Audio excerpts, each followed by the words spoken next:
म्हणजे विमानतळावरूनच helicopter take off होणार होतं. तो मला कळवण्यात आलं की जे हेलिकॉप्टर मी काल वापरत होते त्याच्यामध्ये काहीतरी बिघाड आहे.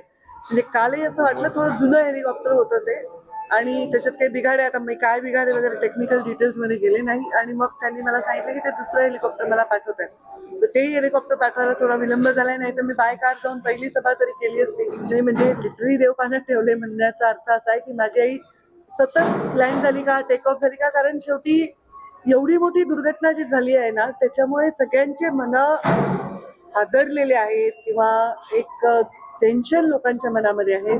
असंख्य कार्यकर्ते मेसेज करत होते ताई विमान वापरू नका, ताई हेलिकॉप्टर वापरू नका, पण आता त्याला पर्याय नाहीये. शेवटी आम्हाला जास्तीत जास्त ठिकाणी पोहोचायचं आहे, तर कोणी काही काळजी करायचं कारण नाही. मी हेलिकॉप्टरमध्ये बसायच्या आधीच त्यांनी क्लिअर केलं होतं की हेलिकॉप्टरमध्ये काय प्रॉब्लेम आहे आणि बदलावं लागेल, तर त्यामुळे काही काळजी करण्याचं तरी कारण नाही आणि काम तर चालतच राहणार. चरेवेती आम्हाला काम करत राहावं लागणार. दौरा उशिरा का होईना सुरू राहणार. हो, दौरा रद्द नाही होणार.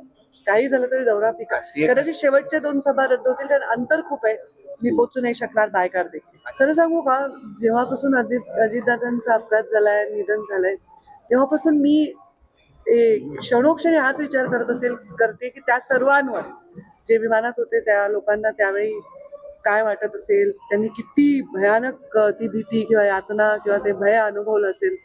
माझा स्वभाव आहे तो जास्त त्या खोलात जाऊन विचार करत होते. फार आमच्या घरात सर्वजण आम्ही खूप व्यथित आहोत लहानापासून मोठ्यापर्यंत. आणि मला वाटतं महाराष्ट्रात बरेच लोकांच्या घरी हेच चित्र असेल. अत्यंत वाईट वाटलेलं आहे लोकांना. तर नवीन नवीन काही दिवस हे वाटणार आहे भय सगळ्यांना की अरे बापरे काय बिघड, म्हणजे माहीतच नाही. ते माहीत झालंय की असंही होऊ शकतं.